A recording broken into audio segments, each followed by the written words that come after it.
Welcome to my math distance learning class. I'm Ms. Ruchika and I welcome you to today's session.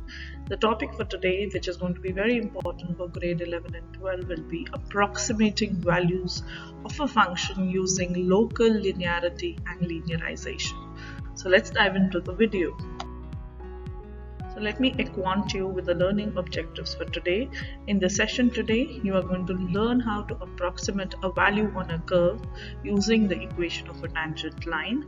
And towards the end of the session, we will be solving some AP Calculus AB important questions on this topic. So this is going to be part 3 of the video of the series that we started few days back on AP Calculus AB Unit 4. Contextual applications of differentiation. So without wasting any time, let's dive into the video. Okay, so before we dive into the lesson, let's understand what is the meaning of this word linear approximation. So linear, I hope you remember, comes from the word line. So therefore, when it is a linear approximation, the graph would be resembling a straight line. So linear approximation is the process of finding the equation of a line. So because as I told you, linear is meaning that the graph will be a straight line. So we are going to find that equation of the line that is the closest estimate to the function for a given value of x. So you will be given some value of x and you have to find the closest approximation or the closest estimate to that function by the means of equation of a line. That is what is called a linear approximation, and it also has another name. Sometimes it is called as tangent line approximation. So here you all know that if you have the graph of a function f(x) and you have a point, a given value of x, then you can approximate at that point a tangent line. So this equation is what is meant to be the tangent line approximation or the tangent line equation. So this is the meaning of the word linear approximation, and let's see now in the slides to come how we actually find this equation. Okay, so let me highlight a few points here. So in continuation with the linear approximation, you are given the point. This is the point. So x is equal to a and y is equal to f of a, the value of the function at that point. So we are trying to find here the tangent line to the curve y equal to fx, and we are finding the linear approximation. The point already has been mentioned here, and we need to write the equation of the tangent line. So what we are using here, let me write the 2-point slope form. Y minus y1 is equal to m times x minus x1. So this is coming from your straight line. So here, if your point x1 comma y1 is given to you, if the slope is given to you m, you will be able to find the equation. So very similar to that, we are doing everything here, and I hope you remember from the point your x1 will be the point a, your y1 will be f of a. So if you substitute the value of x1 y1 in this equation number 1 I'm saying, then you will get the linear approximation or the equation of the tangent line as y equal to f of a plus m times x minus a. So m is your slope, and I hope you remember that you can find the slope to a function f(x) by calculating its derivative. So f prime of a would be the slope here. So that's what we have put here to get the linear approximation. Now this is the exact equation of the tangent line, and if we want to write the linear approximation, so that means we don't know the exact value, we are just approximating, or we are estimating close to the real value. So that is why your f of x is going to be very, very close to f of a plus f prime a times x minus a. This function is very, very important. I'll put a star mark here, and this is what is called the linear approximation or the tangent line approximation to the function f at the point a. Very, very important. Let's now summarize. So we saw what is the equation of the tangent to the function f(x) at the point x equal to a and y equal to f of a in the last slide. Then we saw how we write the linear approximation to the tangent, and now the final and the last thing which is important is the linearization of f at a or the linear function. So the linear function whose graph is the straight line, which is the tangent line, is called L of x. So we are defining the linearization of f of x at a using this linear function. Okay, so the linear function is capital L of x equal to f of a plus f prime of a, this is the slope, and x minus a. So you have to remember this, and we are going to be using this linear approximation and the linear function to solve questions. Okay, so let's look at the first example here. Here we need to find the linearization of the given function. The function fx is defined as square root of x plus 3. The point which is given to you is a equal to 1, as you can see, and you need to use all of this information to approximate the two numbers, square root of 3.98 and square root of 4.05. So these two values you need to find. In order to find them, you can use this function and the information which is given. Now the second part says, are these approximation overestimates or underestimates? So that is also one thing that you need to find. So let's use the information. So f of x is this one. In order to write the linearization, we need the point and we also need the slope. So to get the slope m, we will find m prime of x, and then we will look at the point. The point given is a equal to 1, and then we'll use that information to get the slope. So let's do it. So f prime of x, here the power is 1 by 2, so we are going to use power rule to differentiate and to get f prime of x. So 1 by 2 comes down, x plus 3 times 1 by 2 minus 1, so negative 1 by 2. Rearrange this term and it can be written in this manner.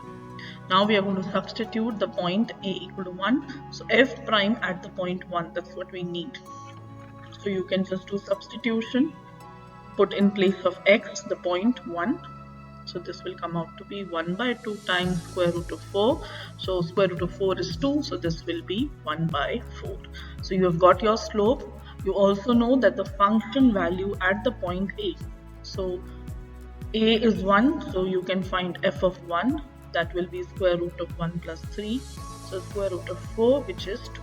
So you have f of 1, you have f prime of 1. Let's substitute these in the linearization function.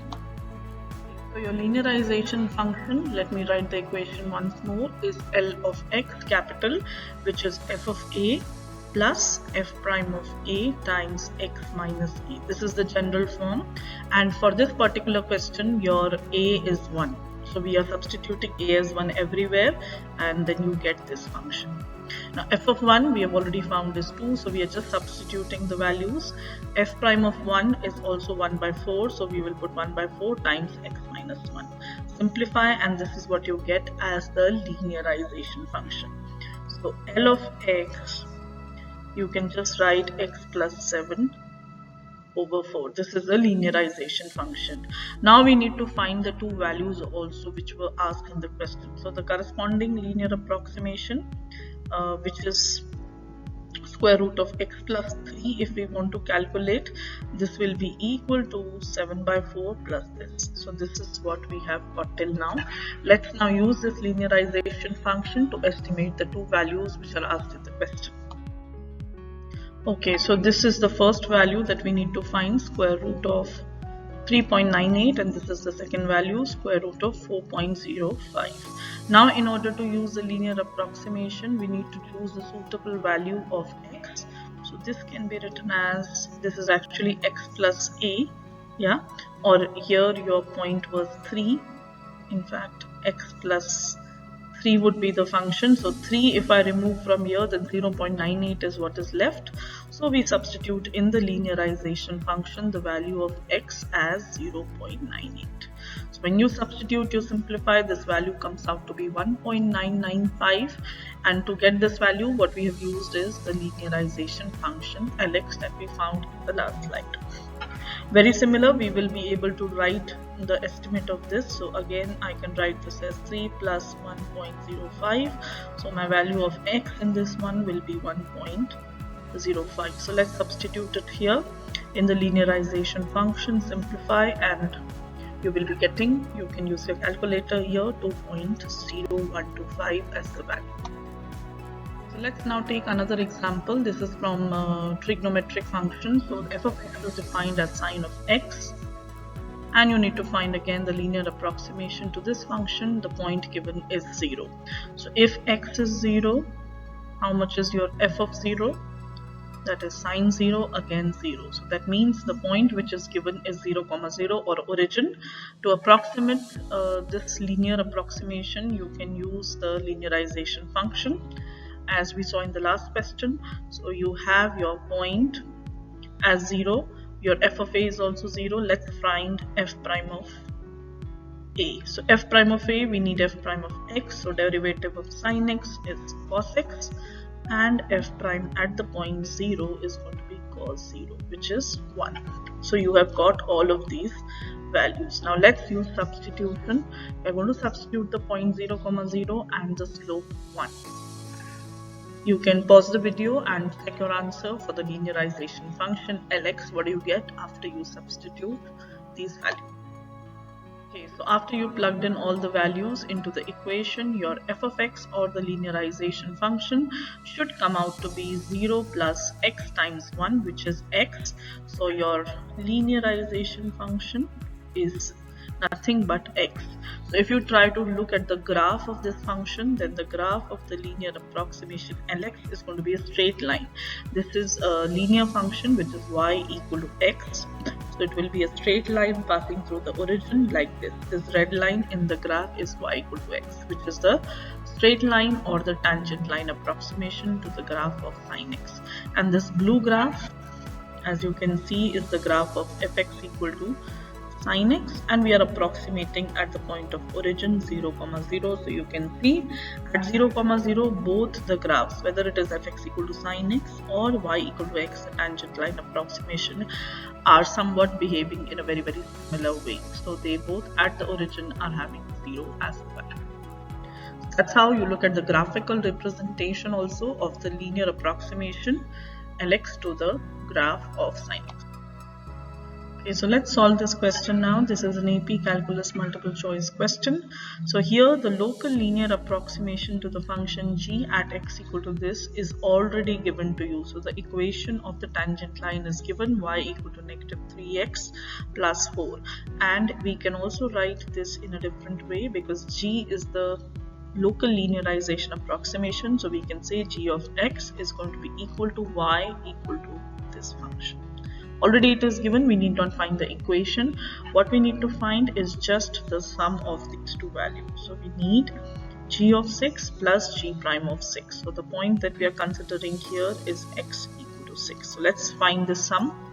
So first, it is very easy to find g of 6. We can just do substitution. Wherever there is x in this function, we will put 6. So negative 3 times 6 plus 4. Simplify, this is negative 18 plus 4. Or negative 14.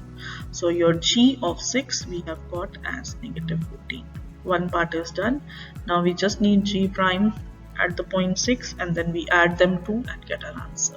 Now to get g prime we need to differentiate the function gx. So this is your function gx, and if we differentiate it, what we get is g prime of x. So here if you observe this function carefully, 4 is a constant, so its derivative will be 0. So we just differentiate negative 3x, so that is negative 3. So we got g prime at the point 6 as negative 3. So both the values are here with us. Let's just add them. So g of 6 is negative 14 plus negative 3. So I'm sure you all know the answer now. It is A, negative 17. Very easy question, but you should know how to solve these kind of questions. Pretty straightforward, won't take you more than 1 or 2 minutes. Check your understanding now. So try yourself. This question is a part of your homework. It is again a multiple choice AP classroom question. You have f of negative 3 given to you, f prime at negative 3 given to you. You need to find the value of the approximation of this using the local linearization at this point. So just use all of this information, solve, follow the steps we have seen in the previous questions, and I'm sure you will get your correct answer. If you want me to check your answer, A, B, C, D, put the correct option in the chat and I will check it for you. Brings us to the end of today's session. Thank you so much, my dear viewers, for joining in. And before we end, just to give you a quick reminder, a humble request, don't forget to like, share, and subscribe to my channel if you find my videos useful. That's all from me for today. This is Ms. Ruchika signing off. See you in my next video. Bye, students.